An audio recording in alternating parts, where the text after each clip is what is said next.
nunca olvidaré el momento exacto en que mi vida dio un vuelco. Fue un jueves lluvioso de otoño en Buenos Aires, alrededor de las 3 de la tarde, cuando volví antes del trabajo porque tenía una migraña terrible. Entré en nuestro apartamento en Palermo, ese que había comprado con el sudor de mi propio trabajo. Me quité los zapatos empapados en la entrada y fui directamente a la habitación a buscar un analgésico. Fue entonces cuando vi su laptop abierta en la mesa de la sala, la pantalla aún encendida, y mi mundo entero se desmoronó en cuestión de segundos. Allí, justo frente a mí, estaban mensajes que revelarían una traición tan profunda, tan calculada, que todavía hoy, cuando pienso en ese momento, siento un nudo en el pecho. Pero déjame decirte algo. Si crees que esta historia va a terminar conmigo llorando en un rincón, estás muy equivocado. Porque lo que sucedió después fue el mayor giro de juego que puedas imaginar. Y al final, quien derramó lágrimas de verdad no fui yo. Estoy muy feliz de que estés aquí. Si estás viendo este video, por favor, dale me gusta y suscríbete al canal y dime en los comentarios desde dónde estás escuchando mi historia. Quiero saber hasta dónde ha llegado. Mi nombre es Luciana, tengo 37 años y durante mucho tiempo fui esa persona en quien todo el mundo podía confiar a ojos cerrados. ¿Sabes esa amiga que siempre está ahí cuando la necesitas? ¿Esa socia que nunca te falla? ¿Esa mujer que construyó una empresa desde cero y levantó a todos con ella? Esa era yo. Yo era el pilar, la roca, la persona confiable. Y quizás fue exactamente eso lo que me convirtió en el blanco perfecto para la mayor traición de mi vida. Porque cuando eres demasiado fuerte, cuando resuelves todos los problemas de todo el mundo, la gente empieza a pensar que eres indestructible. Olvidan que detrás de esa armadura existe un corazón que puede ser partido en 1000 pedazos. Y fue exactamente eso lo que Martín y Sofía me hicieron. Tomaron mi confianza, mi generosidad, mi amor incondicional, y transformaron todo eso en una broma particular entre ellos. Pero como dije, esta historia no termina conmigo destruida. Termina con ellos implorando por una misericordia que yo simplemente ya no tenía para dar. Déjame contarte cómo empezó todo, porque necesitas entender cuánto invertí en esta relación para dimensionar la profundidad de la traición. Conocí a Martín hace 4 años, en un evento de networking para emprendedores en Puerto Madero. Él era arquitecto, tenía su propia oficina, y cuando conversamos por primera vez, me impresionó su pasión por el trabajo. Hablaba sobre proyectos sostenibles, sobre cómo quería transformar la arquitectura urbana de Buenos Aires, y sus ojos brillaban de una manera que me hizo creer que allí estaba un hombre con propósito, con carácter, con valores.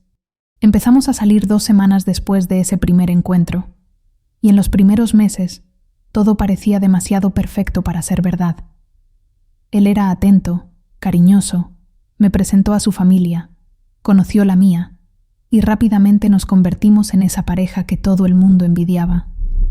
Esa pareja que publicaba fotos felices en Instagram, que viajaba junta, que parecía haber encontrado el equilibrio perfecto entre vida profesional y personal.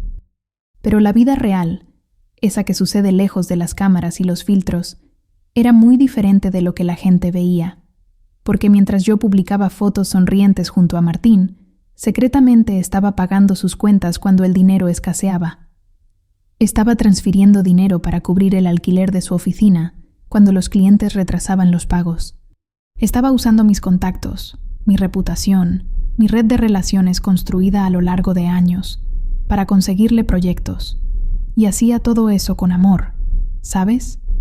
Realmente creía que estábamos construyendo un futuro juntos, que mis inversiones en él eran inversiones en nuestra relación, en nuestra futura familia.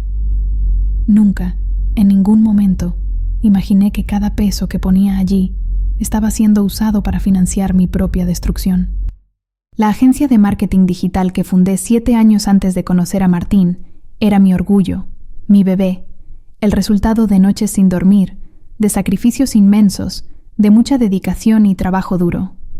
Empecé sola, en una oficina minúscula en Villa Crespo, y poco a poco fui creciendo hasta tener un equipo de 15 personas y una cartera de clientes envidiable. Trabajábamos con algunas de las mayores empresas de Buenos Aires, y mi reputación en el mercado era sólida. Era conocida como la profesional que entregaba resultados, que cumplía plazos, que transformaba marcas. Y fue exactamente esa mi posición, ese mi éxito, lo que atrajo a Martín. Pero en ese momento no lo veía así. Pensaba que él me amaba por quien yo era, no por lo que tenía o por lo que podía hacer por él. Aproximadamente 1 año y medio después de que empezamos a salir, la oficina de arquitectura de él entró en crisis. Fue una tormenta perfecta. 3 clientes grandes cancelaron proyectos al mismo tiempo. Él había invertido mucho en equipos nuevos, y las cuentas simplemente no cerraban.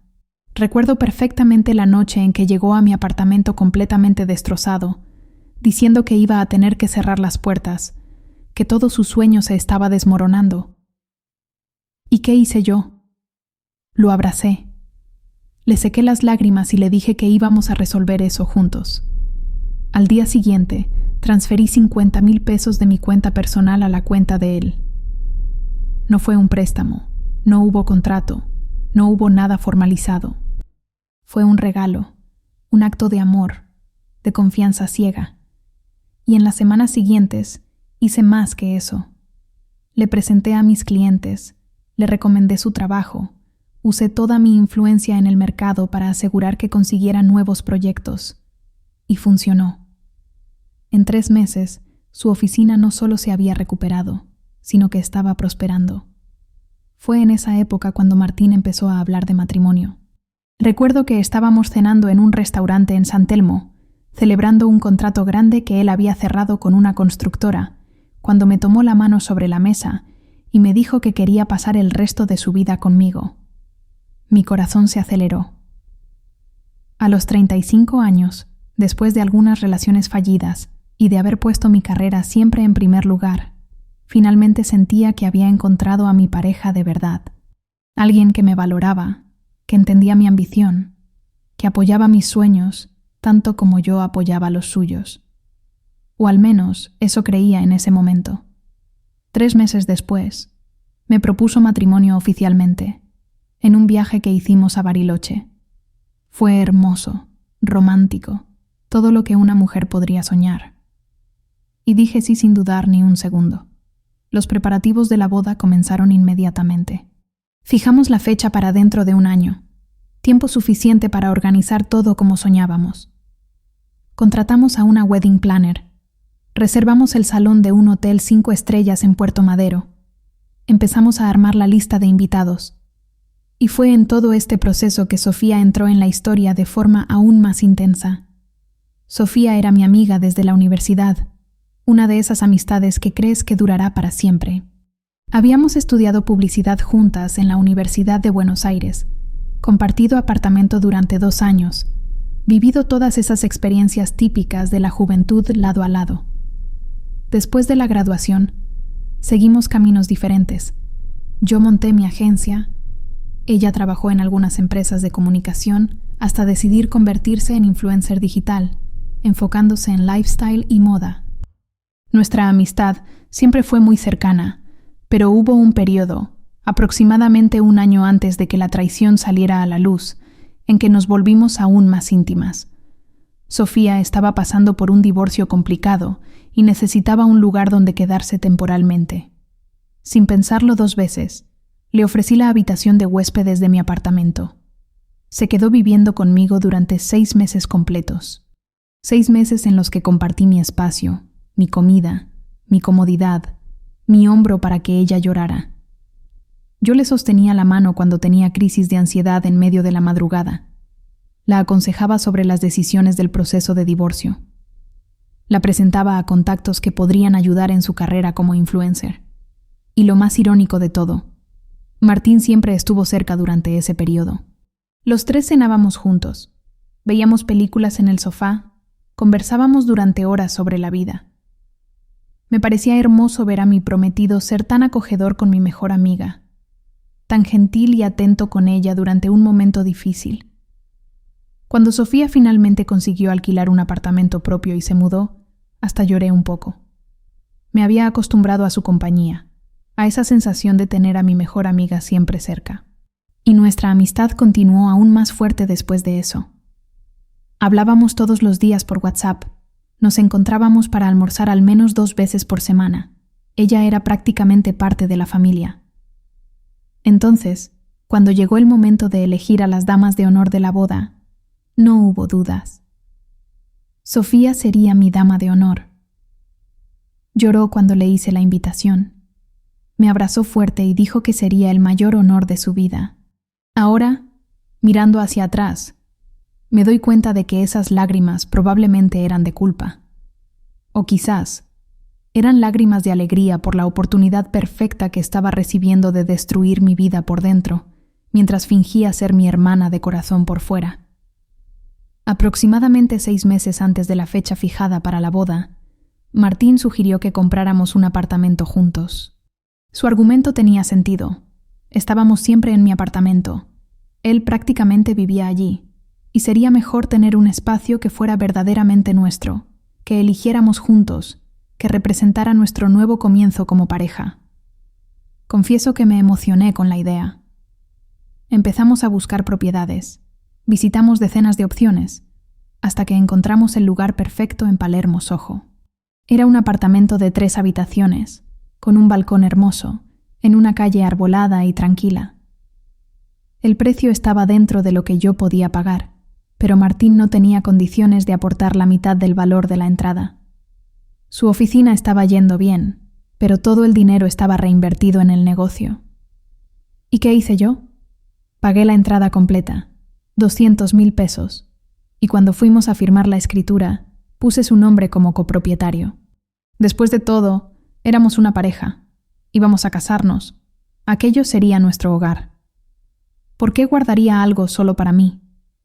Los meses previos al descubrimiento de la traición fueron, irónicamente, algunos de los más felices de mi vida. O al menos eso era lo que creía en ese momento. El apartamento estaba siendo reformado exactamente como queríamos. La boda estaba tomando forma. Mi empresa estaba creciendo y facturando cada vez más. Y Martín parecía estar en la cima de su carrera también. Teníamos cenas frecuentes con amigos, viajábamos los fines de semana, y toda esa rutina me hacía sentir completa.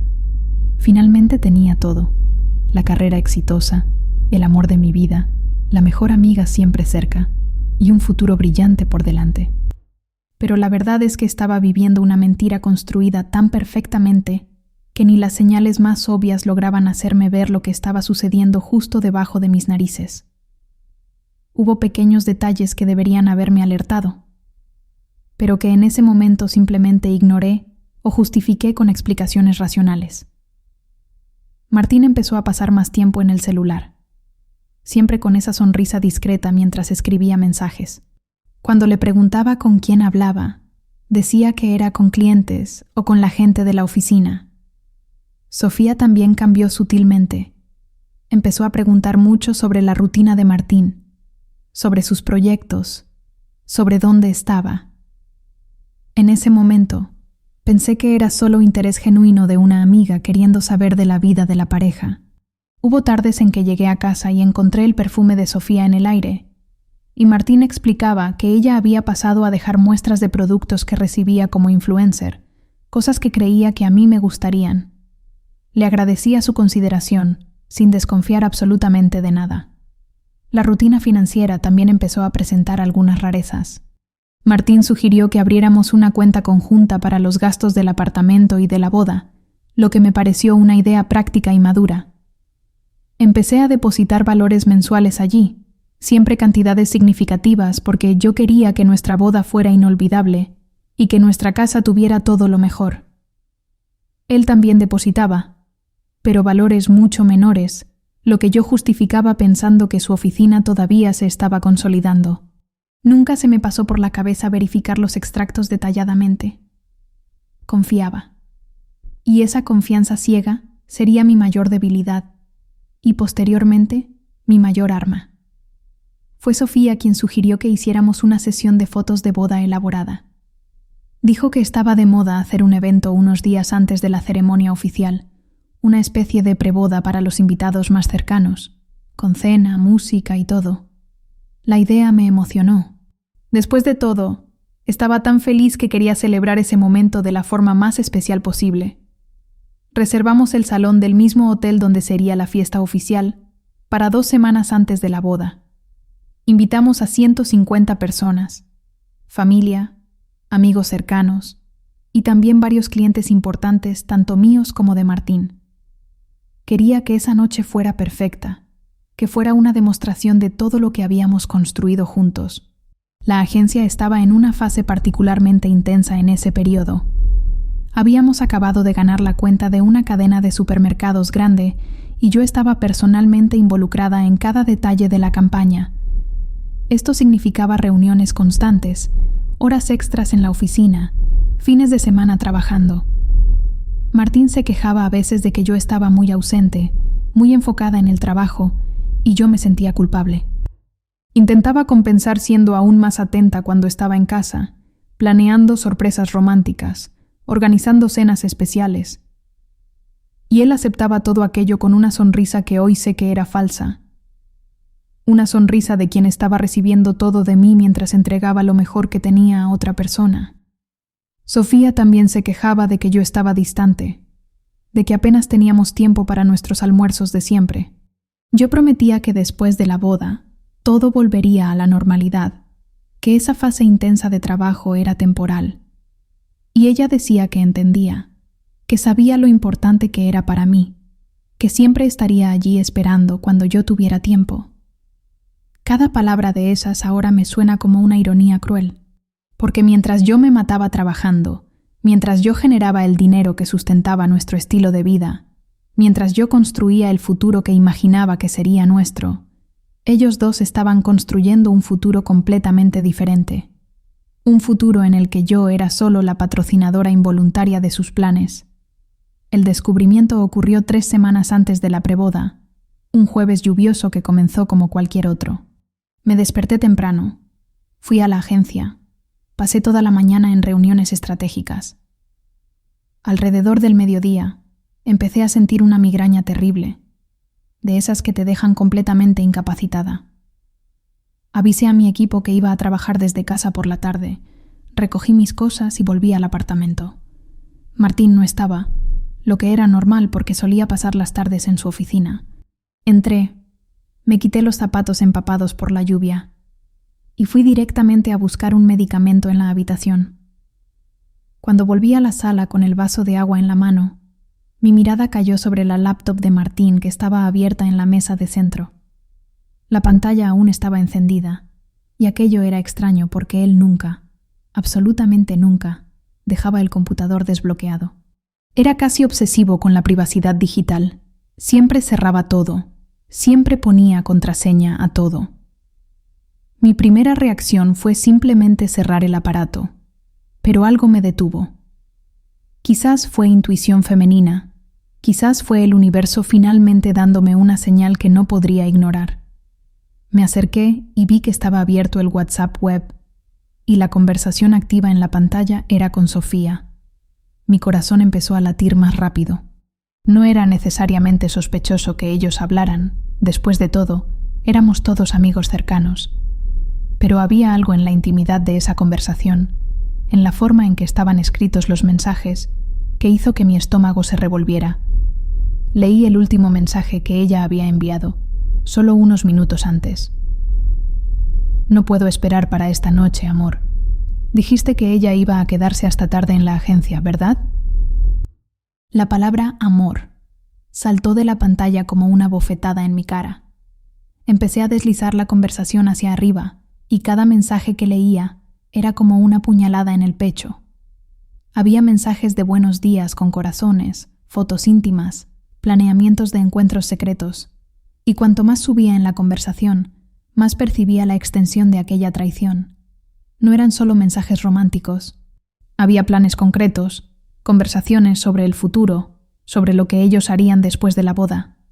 Y fue ahí que leí el mensaje que cambió todo. Era de Martín, fechado de hacía 2 semanas. Amor, necesito aguantar unos meses más casado con ella. Después de la boda, espero 1 año, máximo 1 año y medio, y pido el divorcio.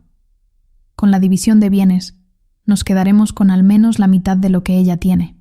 La agencia, el apartamento, los ahorros, y ahí sí podremos vivir nuestra vida como merecemos, sin necesidad de fingir más nada.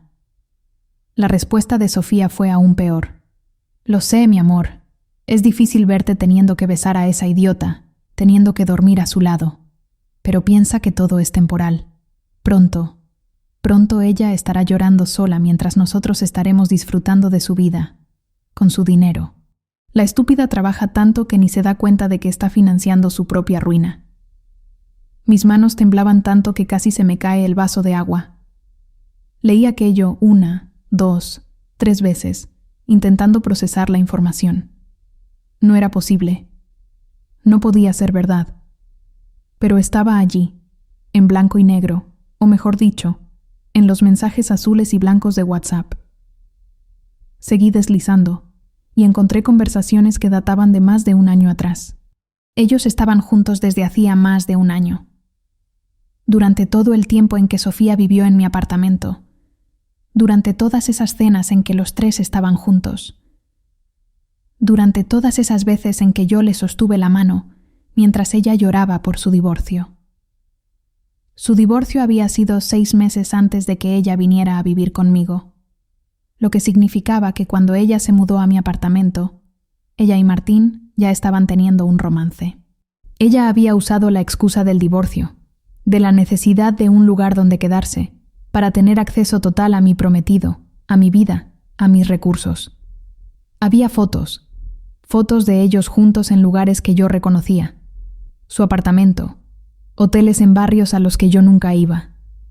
Y lo peor, fotos tomadas en mi propio apartamento, en mi sofá, en mi cama, durante los horarios en que yo estaba trabajando. Habían tenido sexo en mi cama, múltiples veces, mientras yo estaba en la agencia matándome de trabajar para sustentar el estilo de vida de todos nosotros. La náusea fue tan fuerte que tuve que correr al baño. Vomité todo. La migraña empeoró, y por algunos minutos me quedé allí, sentada en el suelo frío del baño, intentando respirar, intentando entender cómo mi vida se había transformado en aquello. Pero después de la náusea y el shock inicial, algo diferente empezó a tomar forma dentro de mí. No era tristeza, no era desesperación, era rabia. Una rabia fría, calculada, cristalina. Yo lo había construido todo. Yo lo había pagado todo. Yo había sido la idiota generosa que abrió las puertas, la cartera, el corazón a esas 2 serpientes. ¿Y ellos pensaban que iban a salirse con la suya? ¿Pensaban que me iban a usar como escalera, tomar todo lo que era mío y encima reírse de mi cara? Volví a la sala, limpié las lágrimas que ni me había dado cuenta de que estaban cayendo y tomé una decisión. Ellos no sabían que yo sabía. Y esa sería mi mayor ventaja. Me senté en el sofá y comencé a pensar con claridad. No podía confrontarlos en ese momento. Si lo hacía, inventarían excusas, negarían todo, y yo perdería el elemento sorpresa. Peor aún, Martín podría intentar proteger sus intereses legales rápidamente, quizás incluso reclamar derechos sobre el apartamento o sobre la empresa, antes de que yo pudiera hacer cualquier cosa. No, necesitaba ser más inteligente que eso. Necesitaba planificar cada paso con la misma precisión estratégica que usaba para gestionar campañas publicitarias en mi agencia. Y lo primero que necesitaba hacer era reunir pruebas. Muchas pruebas. Pruebas irrefutables que no dejaran margen para la negación o la manipulación. Tomé mi celular y comencé a fotografiar todas las conversaciones de WhatsApp web en el notebook de Martín. Cada mensaje comprometedor, cada foto íntima, cada planeamiento malicioso que ellos habían hecho. Hice capturas de pantalla de todo, organicé por fecha, creé carpetas en mi teléfono. Esto llevó casi 1 hora, pero me aseguré de no perder ningún detalle. Después, accedí a su correo electrónico que también estaba abierto. Allí encontré aún más material, intercambios de mensajes románticos por correo electrónico, reservas de hoteles hechas a su nombre y, lo más importante, comprobantes de transferencias bancarias de nuestra cuenta conjunta a una cuenta que yo no conocía. Anoté el número de esa cuenta misteriosa. Necesitaría investigar eso más a fondo. Cuando terminé de recolectar lo que estaba accesible en ese momento, volví todo exactamente como estaba. Posicioné el notebook en el mismo ángulo y fui a la habitación. Necesitaba pensar en el siguiente paso. Llamé a la agencia y dije que no volvería ese día, que la migraña estaba muy fuerte. No era mentira, mi cabeza palpitaba. Pero el dolor físico no era nada comparado con lo que estaba sintiendo por dentro. Me acosté en la cama. Esa misma cama donde ellos me habían traicionado, y en vez de llorar, comencé a hacer anotaciones en el bloque de notas del celular. Lista de acciones necesarias. Lista de personas que necesitaría contactar. Lista de pruebas que aún necesitaba reunir. Primera cosa de la lista: contratar un investigador privado. Yo necesitaba pruebas físicas de la traición, no solo conversaciones digitales que podrían ser cuestionadas. Necesitaba fotos, videos, testigos, todo lo que pudiera usar tanto para protegerme legalmente como para exponerlos públicamente en el momento justo. Segunda cosa: consultar un abogado especializado en derecho de familia y patrimonial. Necesitaba entender cuáles eran mis derechos, cómo proteger mis bienes, cómo remover el nombre de Martín de la escritura del apartamento y, principalmente, cómo garantizar que él no pusiera las manos en nada que fuera mío. Tercera cosa: investigar esa cuenta bancaria misteriosa a la que él estaba transfiriendo dinero. Tenía la certeza de que encontraría más podredumbre allí. Esa misma noche, cuando Martín llegó a casa, tuve que usar toda mi capacidad de actriz para fingir que todo estaba normal. Entró sonriendo. Me preguntó por la migraña. Dijo que había traído mi plato favorito de un restaurante japonés cercano. Comimos juntos en el sofá mientras veíamos una serie, y él fue cariñoso, atento, exactamente como siempre era. La diferencia es que ahora yo veía todo aquello como la farsa que realmente era. Cada caricia era una mentira. Cada beso era una traición. Cada palabra dulce era parte de un plan para destruirme. Pero yo sonreí. Le agradecí por la cena, y cuando fuimos a dormir, dejé que me abrazara, mientras planeaba mentalmente cada detalle de la venganza que estaba por venir. A la mañana siguiente, viernes, me desperté con un propósito renovado. Dejé a Martín durmiendo.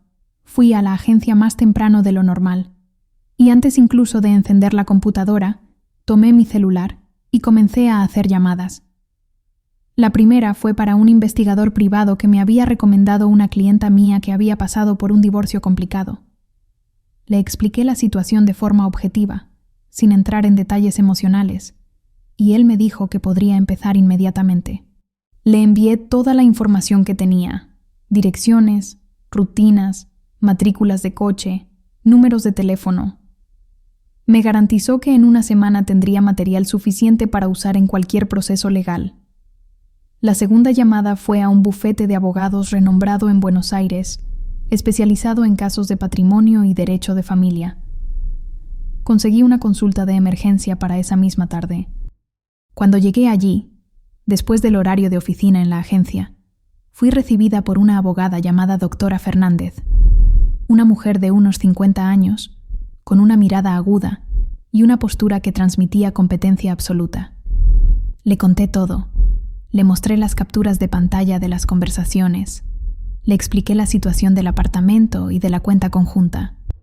Ella escuchó todo con atención, tomando notas, y cuando terminé, dijo algo que nunca olvidaré. Luciana, tienes un caso sólido aquí. Y más importante, tienes algo que muchas mujeres en tu situación no tienen: lucidez. No actuaste por impulso, no confrontaste, no les diste la oportunidad de prepararse. Ahora vamos a transformar esa lucidez en acción legal. La doctora Fernández explicó que, como no estábamos legalmente casados aún, Martín técnicamente no tenía derechos automáticos sobre mis bienes, pero el hecho de que él estuviera en la escritura del apartamento como copropietario complicaba las cosas. Sin embargo, había una solución. Ella me mostró una cláusula específica de la ley argentina que permitía la remoción de un copropietario en casos de mala fe o fraude, comprobado en la adquisición del bien. Como yo tenía las conversaciones donde Martín explícitamente planeaba usar el matrimonio para tener acceso a mis bienes, eso configuraba mala fe. Además, como yo había pagado sola la entrada del apartamento y las cuotas del financiamiento, había documentación bancaria que comprobaba que él nunca había invertido financieramente en el inmueble. Eso nos daría base legal para remover su nombre de la escritura. Pero la abogada me advirtió que ese proceso llevaría tiempo, quizás algunos meses, y durante ese periodo era fundamental que Martín no desconfiara de nada. Yo necesitaba seguir fingiendo que todo estaba normal, seguir con los preparativos de la boda, seguir siendo la novia apasionada y confiada. Y fue exactamente eso lo que hice. En las 2 semanas siguientes viví una doble vida. De día, yo era la Luciana de siempre. Trabajaba en la agencia, almorzaba con Sofía como si ella todavía fuera mi mejor amiga, planeaba detalles de la boda con Martín, sonreía para las cámaras cuando nos tomábamos fotos para las redes sociales. Pero detrás de esa fachada, yo estaba construyendo meticulosamente el mayor golpe de venganza que ellos jamás podrían imaginar. El investigador privado que contraté, Ricardo era su nombre, era extremadamente eficiente. En menos de una semana, ya había conseguido material fotográfico y en video de Martín y Sofía entrando y saliendo de hoteles juntos. Tenía filmaciones de ellos besándose en estacionamientos, abrazados en restaurantes en barrios apartados donde creían que nadie los conocería. Incluso había logrado grabar audios de conversaciones telefónicas entre ellos, donde discutían abiertamente sobre cómo engañarme, sobre cuánto tiempo aún tendrían que mantener la farsa hasta conseguir lo que querían. Uno de los audios que Ricardo me mostró fue particularmente repugnante. Era Sofía hablando por teléfono con Martín mientras estaba en un salón de belleza, y ella decía: «Amor, hoy la idiota de Luciana me llamó llorando porque está estresada con el trabajo. Fingí que me importaba, le di ese cuento de mejor amiga, pero no veo la hora de que todo esto termine. Estoy cansada de tener que fingir que me gusta». La mujer es patética. Trabaja como una condenada y ni se da cuenta de que su prometido se está acostando con su mejor amiga desde hace más de 1 año. Cada nueva prueba que recibía alimentaba mi determinación. Organicé todo en carpetas digitales y físicas. Hice copias de seguridad en la nube. Envié copias a la abogada. No solo estaba reuniendo material para protegerme legalmente, estaba construyendo una presentación, porque cuanto más pensaba en qué hacer, más claro me quedaba que no quería simplemente separarme de Martín discretamente y seguir adelante. No, ellos habían planeado humillarme en secreto, usar mi generosidad contra mí, reírse a mis espaldas. Entonces yo iba a hacer lo opuesto, iba a exponerlos públicamente, iba a mostrarle a todo el mundo quiénes eran realmente, iba a destruir las máscaras que usaban con tanta perfección. Fue entonces cuando tuve la idea de la preboda. El evento ya estaba marcado, el salón ya estaba reservado, los invitados ya estaban confirmados. 150 personas estarían presentes, incluyendo familia, amigos íntimos y principalmente varios clientes importantes, tanto míos como de Martín. Era la oportunidad perfecta.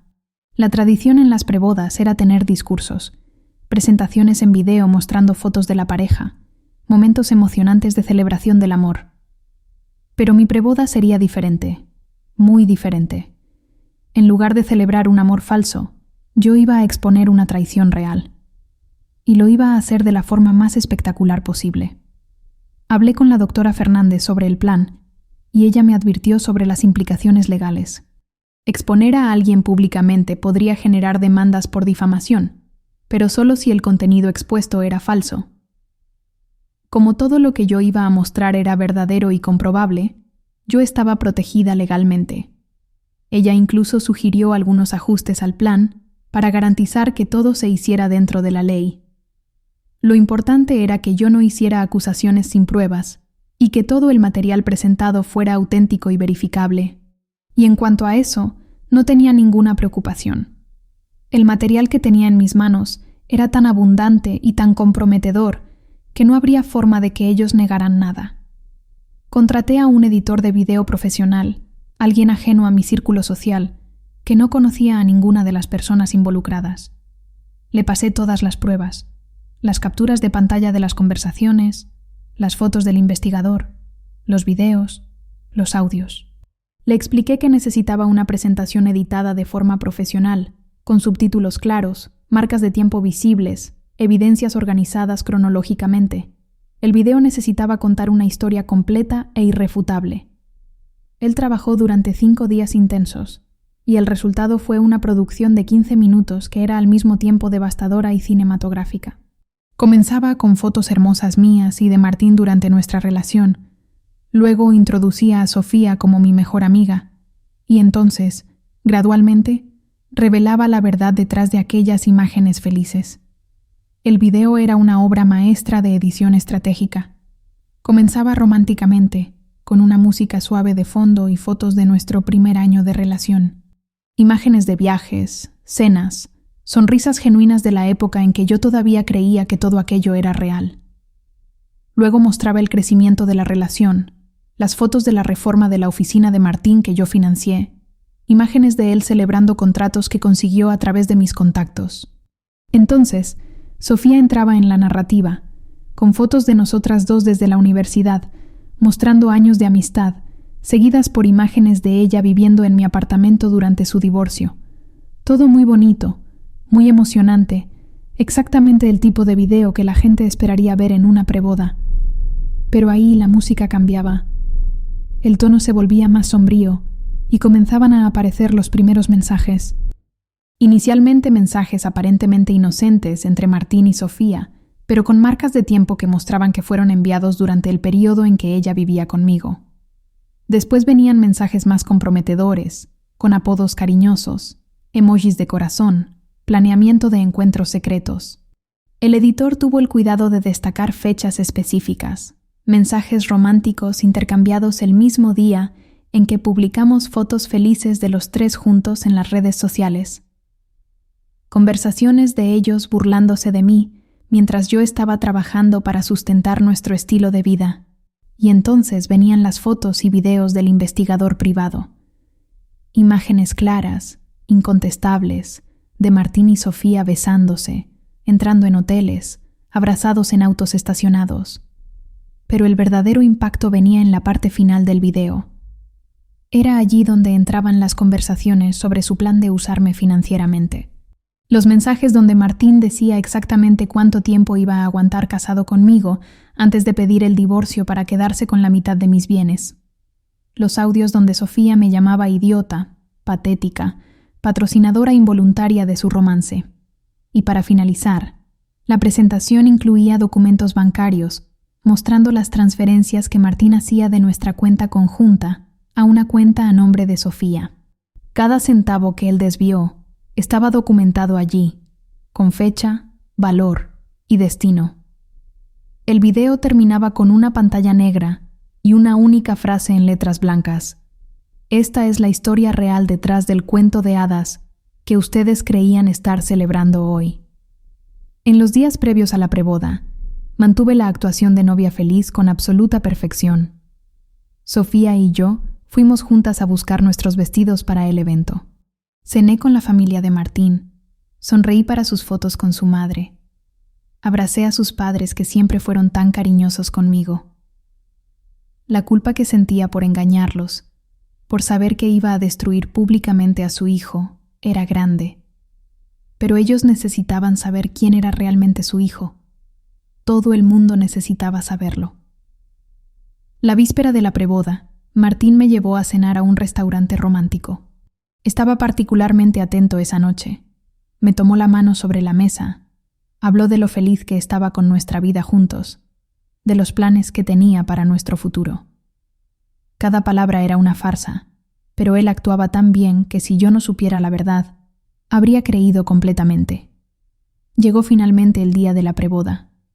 Era un sábado por la noche, y el salón del hotel en Puerto Madero estaba impecablemente decorado. Flores por todas partes, luces suaves, mesas elegantemente arregladas. Los invitados comenzaron a llegar alrededor de las 8 de la noche. Vi a su familia, a mi familia, a nuestros amigos, a los clientes importantes de ambos. Sofía estaba radiante con un vestido azul, saludando a todo el mundo como la orgullosa dama de honor que fingía ser. Martín estaba con su mejor traje, sonriente, recibiendo los saludos y abrazos de familiares y amigos. Ellos no tenían ni idea de lo que estaba a punto de suceder. Yo había coordinado todo al mínimo detalle con el equipo del hotel. Ellos creían que era solo una presentación de video especial, algo que se exhibiría durante la cena. El técnico de sonido e imagen del hotel tenía el archivo en un pendrive que yo misma entregué, con instrucciones específicas de cuándo debía ser reproducido. Cenamos, conversamos, brindamos. La gente daba discursos emocionados sobre nuestro amor, sobre cómo éramos una pareja perfecta, sobre cómo Sofía era una amiga increíble. Cada palabra de esos discursos bien intencionados era una ironía que solo yo podía percibir completamente. Martín me tomaba la mano por debajo de la mesa. Me miraba con esos ojos llenos de falsedad, y yo le devolvía la sonrisa, sabiendo que en pocos minutos esa sonrisa suya sería reemplazada por el pánico más absoluto. Cuando llegó el momento de la presentación del video, pedí la palabra. Me levanté de la mesa principal, tomé el micrófono y con la voz más tranquila y controlada que pude producir, dije que había preparado una sorpresa especial para esa noche, que tenía un video para mostrarles a todos, algo que resumía perfectamente la verdad sobre nuestra relación y sobre las personas más importantes en mi vida. Vi a Martín y Sofía intercambiar miradas orgullosas, probablemente pensando que era un homenaje romántico a ellos. Las luces del salón se apagaron, la pantalla gigante se encendió y el video comenzó. Los primeros minutos del video transcurrieron exactamente como todos esperaban. La gente miraba emocionada las fotos románticas, los momentos felices, las imágenes de la amistad entre Sofía y yo. Oí suspiros en el salón. Vi a algunas personas limpiándose lágrimas de alegría. Martín me apretó la mano con más fuerza, probablemente pensando que era un gesto de complicidad. Sofía estaba sonriendo desde su mesa, saludando a la pantalla cuando aparecían fotos nuestras juntas. Pero entonces la música cambió. El tono del video se volvió más sombrío y los primeros mensajes comenzaron a aparecer en la pantalla. Vi el momento exacto en que Martín se dio cuenta de lo que estaba sucediendo. Soltó mi mano bruscamente. Su cuerpo entero se puso rígido y susurró en un tono de pánico absoluto. «Luciana, ¿qué estás haciendo?» No respondí. Solo seguí mirando la pantalla, con la misma sonrisa tranquila en mi rostro. El salón comenzó a murmurar. La gente leía los mensajes que aparecían en la pantalla grande, y la confusión inicial dio paso a la comprensión. Oí a alguien jadear fuerte cuando apareció la primera foto comprometedora de Martín y Sofía besándose. Las conversaciones susurradas se hicieron más fuertes, más agitadas. Martín se levantó de la silla, intentó caminar hacia el técnico de sonido para interrumpir la presentación, pero 2 guardias de seguridad que yo había contratado específicamente para ese momento bloquearon su camino de forma discreta pero firme. Había pensado en todo. No habría interrupción. Todo el mundo iba a ver hasta el final. Sofía también se había dado cuenta de lo que estaba sucediendo. Estaba de pie en su mesa, con las manos en la cara, moviendo la cabeza en negación. Intentó salir del salón, pero descubrió que las puertas estaban siendo discretamente bloqueadas por los mismos guardias de seguridad. No de una forma agresiva, pero lo suficiente para garantizar que ella se quedara allí y enfrentara las consecuencias de sus actos. Cuando los mensajes donde se burlaban de mí comenzaron a aparecer en la pantalla, con los audios donde Sofía me llamaba idiota siendo reproducidos para que todos oyeran, ella se derrumbó en una silla, llorando descontroladamente. Pero no eran lágrimas de arrepentimiento. Eran lágrimas de quien fue atrapada, de quien vio toda su máscara caer delante de 150 testigos. La reacción del público fue lo que hizo ese momento aún más poderoso. La madre de Martín estaba llorando, pero no de alegría como lo había estado minutos antes. Era un llanto de shock, de decepción, de no poder creer que su hijo había hecho aquello. El padre de él tenía el rostro rojo de ira, mirando a Martín con una expresión que mezclaba furia y vergüenza. Mi propia madre se acercó a mí Me abrazó por detrás mientras yo permanecía sentada en la mesa principal y me susurró al oído: «Mi hija fuerte, te quiero tanto». Mis verdaderos amigos, aquellos que siempre estuvieron a mi lado, tenían expresiones de shock pero también de apoyo. Algunos ya miraban a Martín y Sofía con desprecio visible, pero lo mejor de todo fue la reacción de los clientes empresariales que estaban presentes. Había allí 3 directores de grandes empresas que hacían negocios con la oficina de arquitectura de Martín a través de mis referencias. Los vi intercambiando miradas serias, anotando cosas en sus celulares, claramente ya tomando decisiones sobre futuras asociaciones profesionales. También había 2 empresarios que eran clientes antiguos de mi agencia y que habían comenzado a trabajar con Sofía como influencer porque yo misma los había referido. Estaban visiblemente incómodos, y yo sabía que esas asociaciones comerciales acababan de ser disueltas mentalmente allí mismo, cuando el video llegó a la parte de los documentos bancarios, mostrando las transferencias que Martín hacía a la cuenta de Sofía. Hubo una exclamación colectiva en el salón. Allí estaba la prueba material, no solo de la traición emocional, sino del fraude financiero. Martín intentó hablar, intentó explicarse, pero su voz temblaba tanto que las palabras no salían con coherencia. Balbuceaba excusas que no tenían sentido. Intentaba decir que había un malentendido, que las cosas no eran como parecían. Pero, ¿cómo explicas fotos y videos claros? ¿Cómo niegas mensajes escritos por ti mismo? ¿Cómo justificas planes detallados de fraude registrados en audio? La pantalla finalmente se oscureció después de la frase final. Esta es la historia real detrás del cuento de hadas que ustedes creían estar celebrando hoy. Las luces del salón se encendieron nuevamente, y el silencio que siguió fue ensordecedor. Todo el mundo me miraba, esperando alguna reacción, alguna palabra. Me levanté tranquilamente, tomé el micrófono nuevamente y comencé a hablar. Mi voz estaba firme, sin un solo temblor. Dije que había descubierto la traición hacía 3 semanas, que había reunido todas esas pruebas porque necesitaba estar segura de lo que estaba enfrentando. Expliqué que no estaba haciendo aquello por una venganza barata, sino porque creía que la verdad necesitaba ser conocida, que todas esas personas presentes merecían saber quiénes eran realmente las personas que estaban celebrando esa noche. Miré directamente a Martín y dije en voz alta, para que todos oyeran, que la relación estaba obviamente terminada en ese momento, que yo ya había tomado medidas legales para proteger mis bienes y mi empresa, que su nombre sería removido de la escritura del apartamento a través de un proceso judicial ya en curso, que todo el dinero que él desvió sería recuperado, con intereses y corrección. Y entonces miré a Sofía, que seguía sollozando en su mesa, y dije que nuestra amistad, por supuesto, también había terminado en ese exacto momento, que yo jamás podría imaginar que alguien en quien confié tanto, alguien a quien acogí en mi casa y en mi vida, sería capaz de tamaña traición. Después de mi pronunciamiento, el caos se apoderó del salón. La familia de Martín se acercó a él, no para consolarlo, sino para confrontarlo.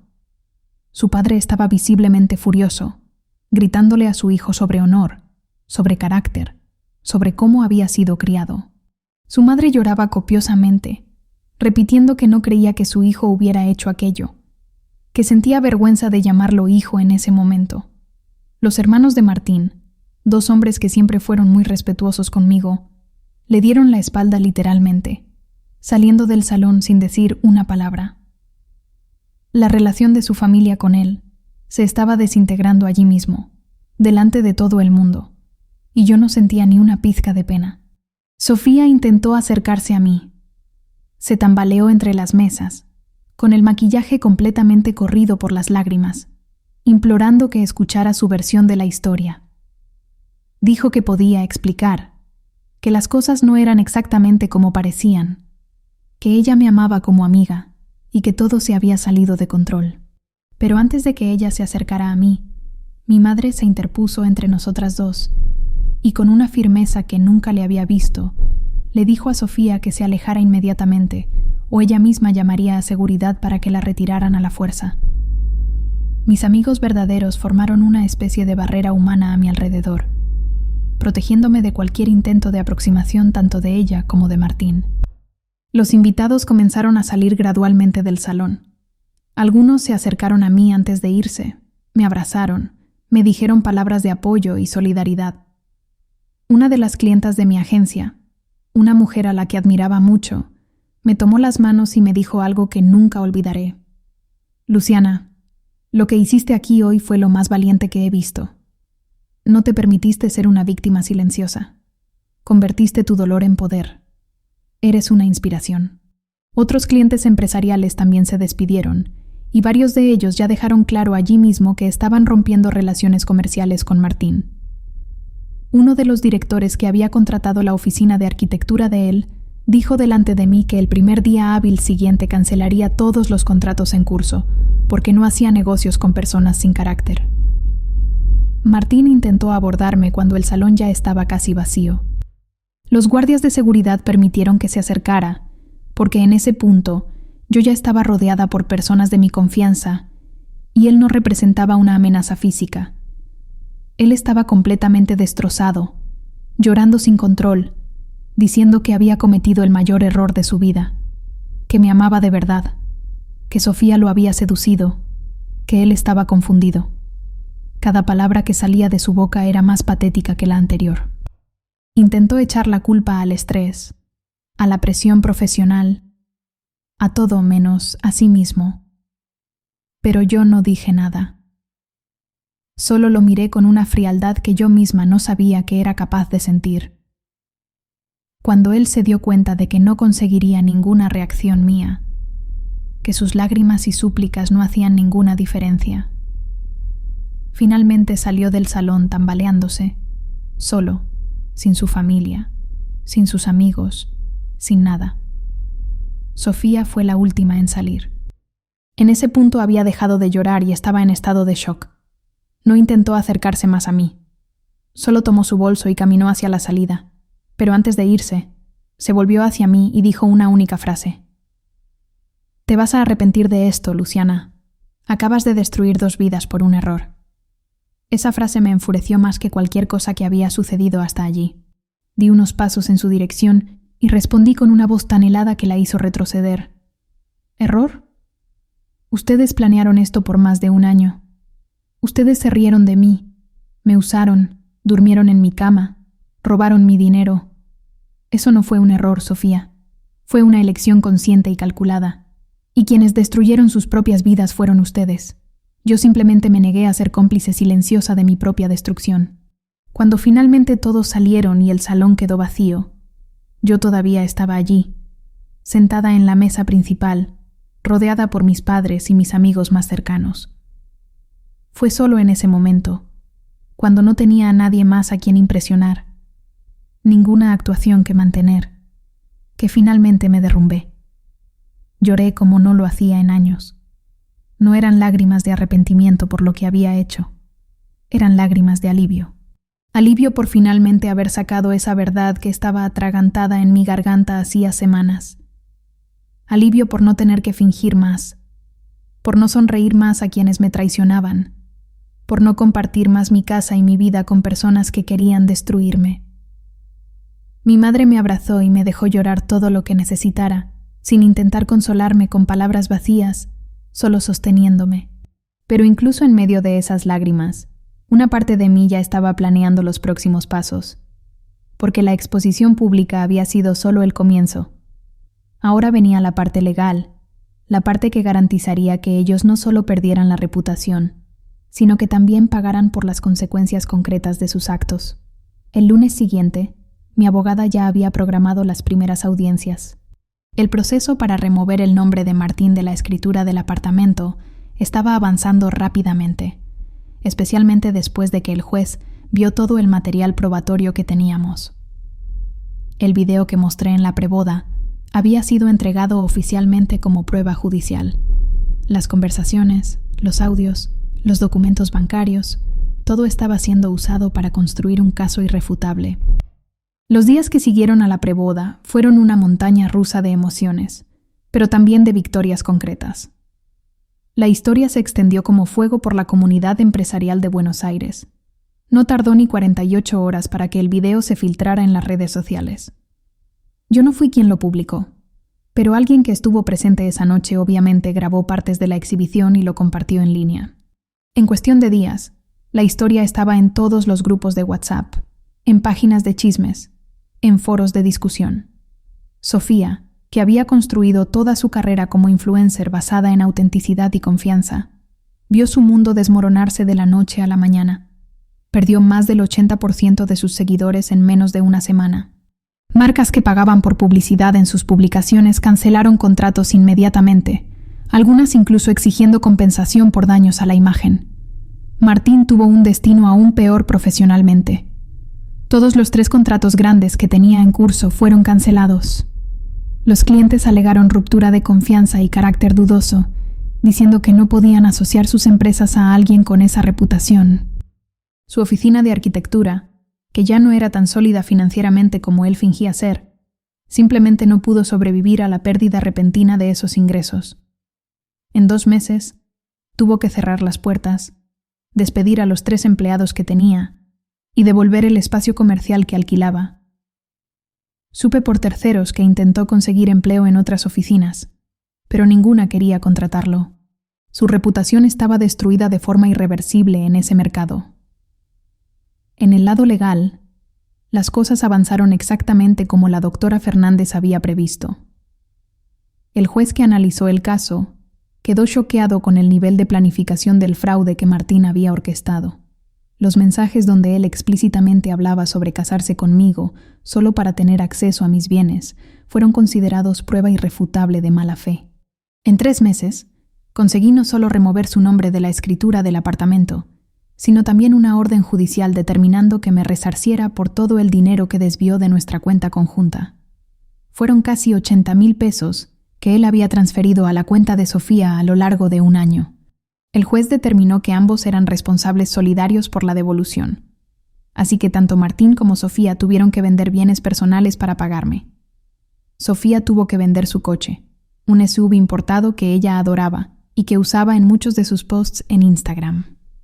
Martín tuvo que vender equipos de su oficina, muebles, incluso algunas piezas de arte que tenía.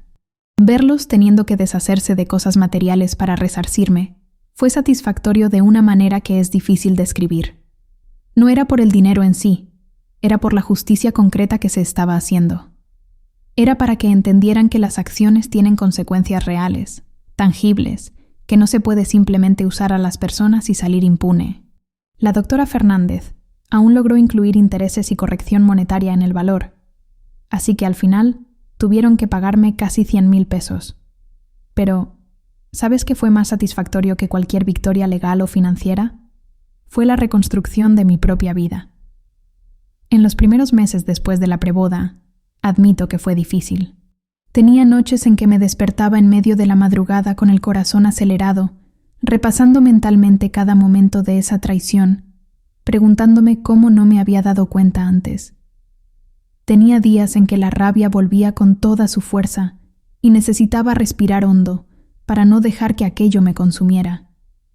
Hice terapia, hablé mucho con mis verdaderos amigos, me apoyé en mi familia de una manera que no hacía en años, y lentamente comencé a reconstruirme. La agencia no solo sobrevivió a todo ese escándalo, sino que prosperó, porque la forma en que manejé la situación, la fuerza que demostré, la inteligencia estratégica que usé, todo eso generó una especie de respeto en el mercado. Nuevos clientes comenzaron a buscarme, diciendo que querían trabajar con alguien que tuviera esa determinación, esa capacidad de enfrentar adversidades sin dejarse destruir. En 6 meses, abrí una filial de la agencia en Córdoba. 1 año después, abrí otra en Rosario. La empresa triplicó su tamaño. El equipo creció de 15 a 45 personas y me convertí en referencia en mi segmento no solo por competencia técnica, sino también por resiliencia personal. En cuanto al lado personal, aprendí lecciones valiosas sobre la confianza, sobre la vulnerabilidad, sobre el equilibrio entre ser generosa y ser ingenua. Aprendí que darlo todo por alguien no es señal de amor. es señal de desequilibrio.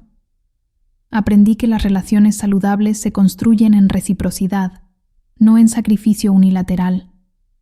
Aprendí que mi fuerza no viene de ser el pilar que sostiene a todo el mundo, sino de saber cuándo alejarme y dejar que cada uno se sostenga a sí mismo. Y principalmente, aprendí que a veces la mayor venganza no es destruir a quien te hirió, sino usar ese dolor como combustible para construir una versión tan mejor de ti misma que la vida de ellos en comparación se vuelve insignificante. Hoy, 2 años después de esa preboda que se convirtió en el punto de inflexión de mi vida, estoy en un lugar completamente diferente. Vivo sola en el apartamento de Palermo, ese que pagué sola y que ahora es oficialmente solo mío. Redecoré todo, transformé cada habitación, eliminé cualquier vestigio de esa época. Mi empresa está más fuerte que nunca. Tengo un equipo increíble, proyectos desafiantes, reconocimiento profesional. Empecé a salir de nuevo hace unos meses, con mucha más cautela, con límites bien establecidos, pero también con más sabiduría sobre lo que realmente quiero y merezco en una relación. En cuanto a Martín y Sofía, supe que intentaron retomar su relación después de que todo estalló, pero no duró.